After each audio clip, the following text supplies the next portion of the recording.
Selamat pagi buat kita semua, salam sehat dan semangat selalu. Selamat pagi anak kami kelas 5C dan selamat pagi juga orang tua kami yang sedang beraktivitas pada pagi hari ini. Hari ini akan kita lanjutkan pembelajaran kita tentang tema yang ke-8, lingkungan sahabat kita. Subtema yang ketiga, usaha pelestarian lingkungan, muatan bahasa Indonesia, tentang mengidentifikasi peristiwa dalam teks non-fiksi, menjelaskan peristiwa penting teks non-fiksi dengan menjawab pertanyaan, menyampaikan peristiwa penting melalui peta pikiran, menjelaskan peristiwa penting dari teks non-fiksi melalui diagram alir. Sebelum kita lanjutkan, marilah kita berdoa yang dipimpin oleh temanmu, Sasa. Mari kita berdoa dalam nama Bapa dan Putra dan Roh Kudus. Amin. Ya Tuhan, terima kasih pada hari ini Engkau telah memberikan kami kesehatan. Ya Tuhan, sebentar lagi kami ingin mengikuti pelajaran dari Bapak dan Ibu Guru kami ya Tuhan. Ya Tuhan, berkati juga Bapak dan Ibu Guru kami agar sehat-sehat selalu. Hanya inilah doa anak-Mu Tuhan. Terima kasih Tuhan Yesus. Amin. Dalam nama Bapa dan Putra dan Roh Kudus. Amin. Pembelajaran kita yang pertama, mengidentifikasi peristiwa dalam teks non-fiksi. Kamu dapat mengetahui peristiwa dalam teks dengan cara membaca saksama, menemukan gagasan pokok dalam setiap paragraf, dan memberikan tanda khusus pada setiap kata kunci. Setelah itu, kamu dapat membuat catatan baik dalam bentuk peta pikiran atau diagram alir. Perhatikanlah contoh berikut ini. Air untuk kebutuhan sehari-hari. Air yang menutupi bumi hampir 97% berupa air laut. Air laut memiliki rasa asin. Jika berenang di pantai dan tidak sengaja mencecap air laut, kita akan merasakan asin. Air laut tidak bagus diminum. Air laut juga tidak dapat digunakan untuk industri dan keperluan rumah tangga. Untungnya, 3% air di bumi berupa air segar atau air bersih. Air bersih dapat diminum dan digunakan untuk keperluan rumah tangga. Air dapat dikatakan bersih jika memenuhi syarat secara fisik, kimia, dan mikrobiologi. Secara fisik, air bersih harus jernih atau tidak keruh, tidak berwarna, tidak berasa, dan tidak berbau. Air bersih juga tidak mempunyai endapan dan suhunya sejuk, antara 10 derajat Celcius sampai 25 derajat Celcius.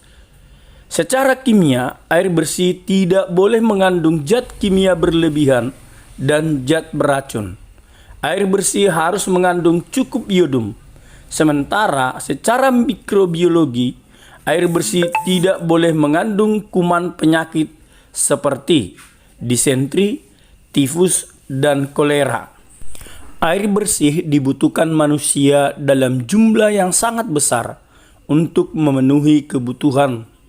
Air dapat diambil dari sungai-sungai terdekat.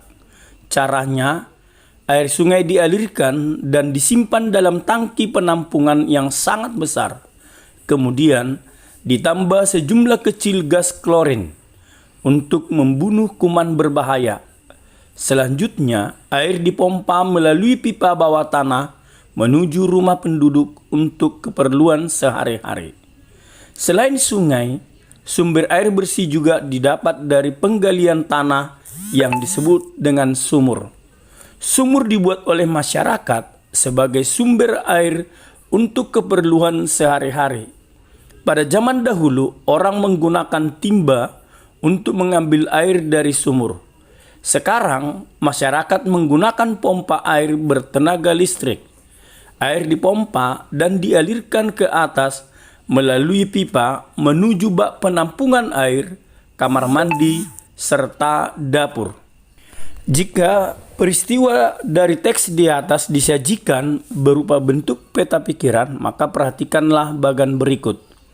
Air untuk kebutuhan sehari-hari. Peristiwa yang pertama, sebanyak 97% air di bumi merupakan air laut dan 3% sisanya merupakan air segar atau air bersih. Sedangkan peristiwa yang kedua, air bersih harus memenuhi 3 syarat, yaitu secara fisik, kimia, dan mikrobiologi.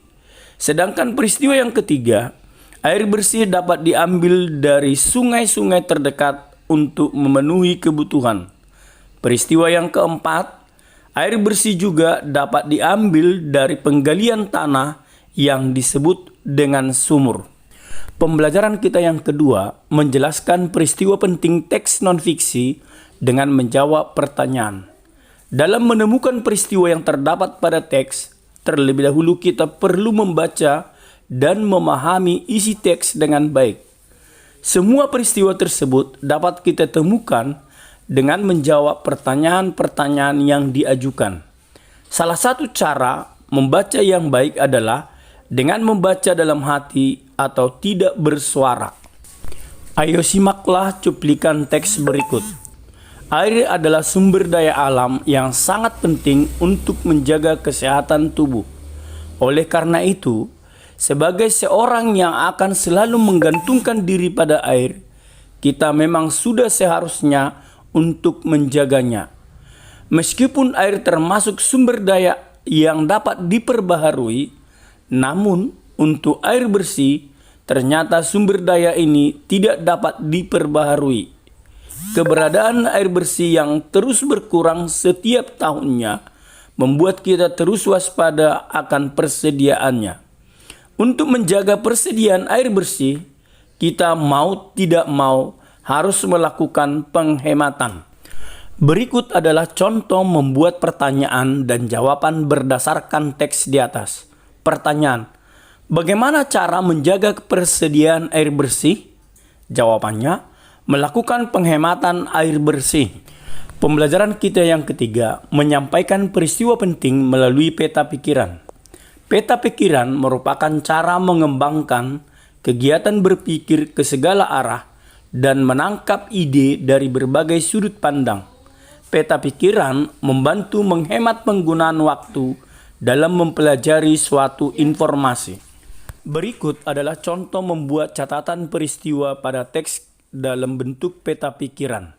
Judulnya, Pengaruh Kegiatan Ekonomi Terhadap Kesejahteraan Masyarakat.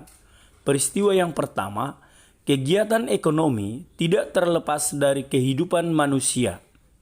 Peristiwa yang kedua, kegiatan ekonomi meliputi kegiatan produksi, distribusi, dan konsumsi. Peristiwa yang ketiga, produksi adalah kegiatan menambah nilai guna suatu barang sehingga lebih bermanfaat untuk memenuhi kebutuhan. Peristiwa yang keempat, distribusi adalah kegiatan menyalurkan hasil produksi dari produsen kepada konsumen. Peristiwa yang kelima, konsumsi adalah kegiatan mengurangi atau menghabiskan nilai guna suatu barang maupun jasa untuk memenuhi kebutuhan. Pembelajaran kita yang keempat menjelaskan peristiwa penting dari teks non-fiksi melalui diagram alir. Isi kolom pada diagram alir dapat berupa ringkasan. Ringkasan adalah intisari sebuah teks. Dalam meringkas, urutan setiap peristiwa pada teks harus sesuai dengan isi teks sebenarnya. Setelah selesai meringkas, masukkan ringkasan tersebut ke dalam kolom-kolom yang sesuai pada diagram alir. Pembelajaran kita yang kelima menuliskan peristiwa dari teks non-fiksi dalam bentuk peta pikiran. Peta pikiran mampu memangkas waktu sehingga lebih efektif. Selain itu, peta pikiran juga dapat membantu kita untuk banyak hal seperti merencanakan, berkomunikasi, memusatkan perhatian, menyusun dan menjelaskan pikiran-pikiran, mengingat dengan lebih baik, serta melatih mengingat gambaran teks secara keseluruhan. Pembelajaran kita yang keenam menuliskan peristiwa dalam teks non-fiksi. Gagasan pokok adalah inti dari pembahasan pada sebuah paragraf. Dengan memahami gagasan pokok setiap paragraf dalam teks, maka kamu akan dapat memahami isi teks secara keseluruhan. Gagasan pokok terletak pada kalimat utama. Biasanya, kalimat utama sebuah paragraf terletak pada awal atau akhir sebuah paragraf. Ayo simaklah cuplikan teks berikut. Tanah Toraja memang dikenal dengan berbagai macam warisan budayanya yang sangat kaya dan tentunya memiliki keunikan tersendiri.